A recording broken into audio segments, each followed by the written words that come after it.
Good afternoon, friends, partners, and participants of InnovFest 2021. Thank you for joining us in this segment where we address the areas of sustainability and the circular economy. We are very excited to dive into 3 sessions today covering different aspects of the carbon economy, innovation and partnerships in the circular economy, and how startups can make an impact in the maritime innovation. In our first session titled Demystifying the Carbon Economy, clarity of a proper definition, and exploring the different frameworks, methodologies of the carbon economy will be discussed. Hear about the driving factors within nature-based solutions in the carbon economy and how organizations can get started. Our second session, Leading the Circular Economy Through Partnerships, Professor Serum, together with various corporate partners, will dialogue about startups and corporates can join forces to explore solutions in sustainability and work towards a zero carbon economy. And in our third session, MPA and our Pier 71 initiative will deliberate about how a maritime innovation ecosystem creates ripples for startups. We will be discussing how the success of a startup depends on the strength of its product market fit, the ability to scale, team competence, and then finally the role of the ecosystem in supporting them. We hope these sessions will help you better understand this topic of sustainability, carbon economy, and circular economy, which we hear so very often nowadays. And it would spur you to venture into new opportunities in these areas. At NUS Enterprise, many of our startups are also focusing on the key theme of sustainability. And these startups are not only based in Singapore, but across the region such as Japan, Indonesia, and Vietnam. To lead into our first session, we are privileged to have Professor Koh Lian Pin as our key speaker. Professor Koh is the director of the Center for Nature-Based Climate Solutions at NUS. Professor Koh is also one of the most highly cited conservation scientists in Asia, a TED Global speaker, founding director of conservationdrones.org, and a World Economic Forum Young Global Leader. He's also a nominated Member of Parliament. Most recently, Professor Koh was appointed Director of the Tropical Marine Science Institution, TMSI for short, at NUS at the beginning of this month. We really look forward to hearing him discuss the carbon economy given his wealth of experience. With that, I would like to welcome Professor Koh Lian Pin on screen, and I trust you will find today's session educational, useful, enjoyable. Professor Koh, please. Thanks very much, Brian. It's wonderful and a great privilege to be part of this important and exciting event. I'm sharing my screen. I hope you can see my slide. Yes, we can. Okay, very good, very good. So I think top of mind for many of us here today is climate change. Now, earlier this year, the Singapore Parliament declared that climate change is a global emergency, along with several other green transformation and green growth strategies as part of the Singapore Green Plan 2020. And following that, the government also announced that Sentosa, one of Singapore's most famous tourist attractions, will become carbon neutral by 2030. And just a few weeks ago, Singapore Airlines pledged to achieve net zero carbon emissions by 2050. So clearly, Singapore is very serious in taking a whole-of-nation approach to addressing climate change by committing to these bold and ambitious climate actions and targets. However, given the very short runway ahead of us, meeting these goals will not be easy. But thankfully, Singapore is not alone, because at the global level, we also need to achieve net zero emissions by around mid-century if we are to meet the target of the Paris Climate Agreement. So to help us get started, we can look to the Intergovernmental Panel on Climate Change, or IPCC. And this is one of the IPCC's mitigation pathways. For the world to achieve net zero by around mid-century, we will have to peak our emissions by 2021, this year, followed by rapid decarbonization, which is the gray part of the pathway. But more importantly, we also need to act on the brown part of the pathway. And the brown part above the zero line represents opportunities over the next 10 years to reduce emissions, mainly by avoiding deforestation. And the brown part below the zero line are opportunities to remove emissions, mainly by reforesting or rehabilitating our degraded ecosystems. And together, these are the so-called nature-based climate solutions. In fact, nature-based climate solutions are not only important, but they are also recognized to be an integral part of the solution. If you look on this slide, they are baked into every IPCC pathway for us to achieve the Paris climate goal. In other words, even if we manage to decarbonize, to act on the gray part of these pathways, we could still fall short of our targets unless we also figure out the science and the practice of implementing these nature-based solutions, the brown part of every pathway. So nature-based solutions are important, but exactly how important are they for addressing our climate change problem? In other words, what is the scale of our solution versus the scale of our problem? And we know that global carbon emissions is currently at about 38 to 40 billion tons of CO2 per year. Here I've also included the annual emissions of China, the United States, Indonesia, and Singapore for comparison. A recent research from our center at NUS shows that by protecting threatened forests across the tropics, we can avoid the loss of almost 2 billion tons of CO2 per year. And this is greater than the emissions of Indonesia and Singapore combined. Our research also shows that by protecting threatened mangrove forests alone, we can avoid the loss of 30 million tons of CO2 per year. But that is not all. If we focus on just the urban environment, cities, our research shows that across about 7,600 cities worldwide, there are almost 11 million hectares of urban green spaces that can potentially be available for reforestation. And if we reforest these green spaces, they could contribute to carbon sequestration at a rate of about 80 million tons of CO2 per year at the global level. So the take-home message here is forest protection and reforestation, including in cities, are an important part of our climate change mitigation strategy. Now, from the perspective of a policymaker or an investor, it may not be enough to know where the potential is. They also need to it may not be enough to know what the potential is. They also need to know where the potential lies. And so we also produced a carbon prospecting map to show where in the world can one invest in forest protection to avoid carbon emissions. And as you can see on this map, much of the potential lies in South America and Southeast Asia. In fact, Indonesia and Malaysia are among the top 5 countries in the world where we can avoid the most emissions by protecting their forests.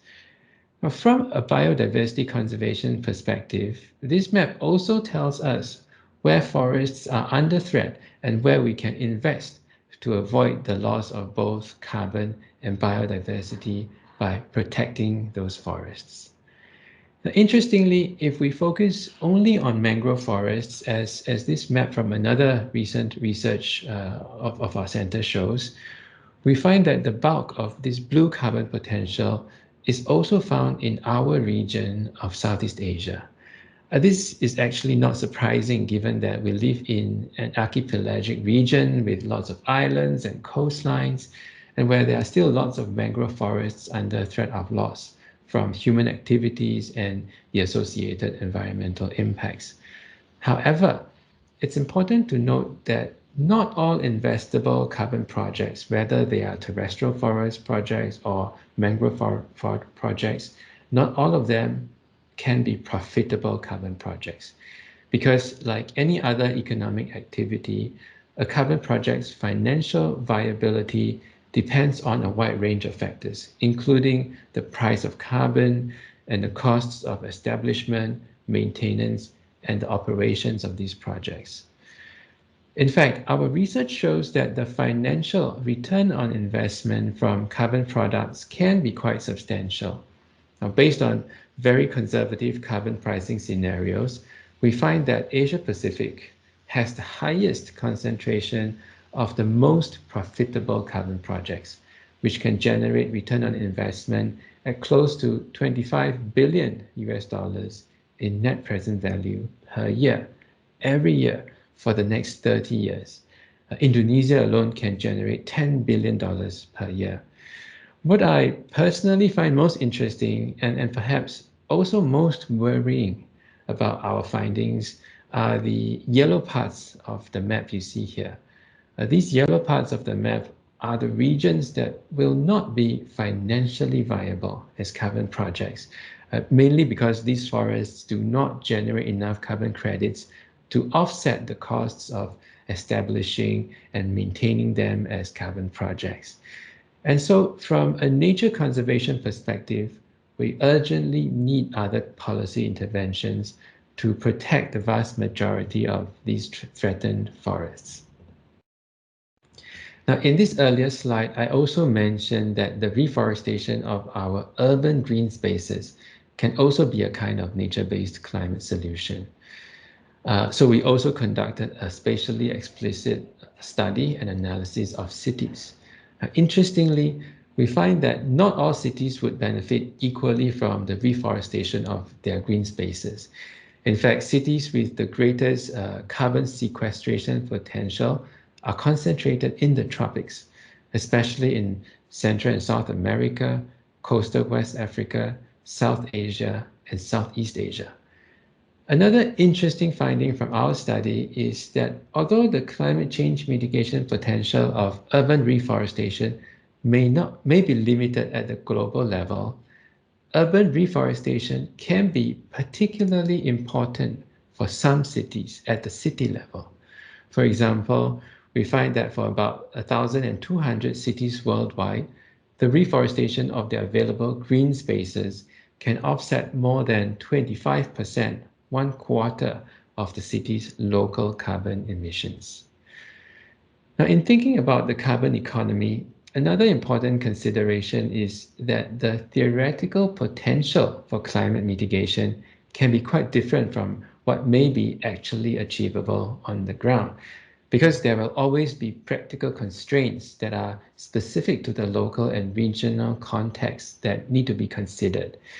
To think about and talk about these constraints, let me switch gears slightly and focus on reforestation as a climate solution. Now, recently, we also mapped the potential for reforestation across Southeast Asia. We find that in our region, there are about 121 million hectares of degraded terrestrial forests, peat swamp forests, and mangrove forests that are biophysically suitable for reforestation. And the restoration or reforestation of these degraded lands could potentially remove about 3.4 billion tons of CO2 per year. However, these so-called degraded lands may in fact be used by local communities as smallholder farmlands or home gardens, and appropriating these lands for reforestation may compromise the livelihoods, food security, and land rights of these land users. Furthermore, reforestation may require constant site maintenance and protection against threats, including tree diebacks, logging, and forest fires.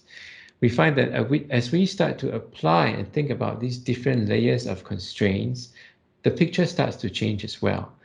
The amount of land that is practically available for reforestation can quickly shrink from over 120 million hectares to less than 8 million hectares across the region. And in the most constrained scenario, reforestation would remove less than 0.25 billion tons of CO2 per year, which is literally just a fraction of the unconstrained potential. So why should we care about these new knowledge and insights? Well, these insights can tell us where there might be opportunities for Asian countries and our businesses and companies to reduce and remove our emissions, or even invest in generating nature-based carbon credits to capitalize on these new carbon economy opportunities. But just as importantly, the science can also alert us to what some of the constraints and risks might be, the constraints that are specific to our region. And given that Singapore has such an intimate knowledge of the socioeconomic, cultural, and geopolitical context of our region, it makes good sense for us to invest in producing policy relevant science in this area and serve as a knowledge hub for climate solutions for our region. Now, nature-based solutions in general are important not just for carbon storage and sequestration, but also for the multiple co-benefits they deliver to society, including biodiversity conservation, water purification, safeguarding food security, flood regulation, and so on. For example, there is an obvious connection between nature-based climate solutions and the transboundary haze problem we face in this region. Nature-based solutions are important ways to incentivize both large and small agroforestry stakeholders in the region to perhaps move away from burning their lands for agriculture or forestry to protecting and growing new forests to deliver these multiple benefits and co-benefits. So another piece of ongoing research at NUS is focused on mapping these various co-benefits of nature-based solutions across Southeast Asia to better inform climate and land use policies and decisions. Now, among the many co-benefits of nature-based solutions, biodiversity is interesting because it is both a co-benefit and a building block of healthy ecosystems. When we invest in protecting a forest, we protect its biodiversity. Conversely, a high diversity of animals, plants, and microbes in a forest ensures that the forest continues to perform its ecosystem functions, not only to sustain itself, but also to deliver ecosystem services to humans, including the services of carbon sequestration and storage. Now, this value of biodiversity is not properly reflected or internalized in carbon pricing.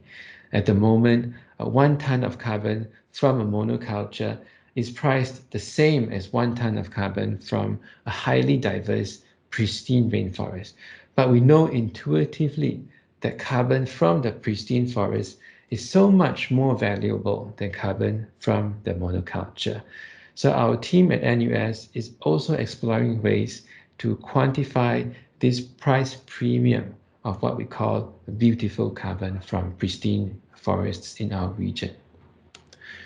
It is partly because of the many benefits and co-benefits of nature-based solutions that nature-based carbon offsets and credits are the most highly sought-after product in voluntary carbon markets today.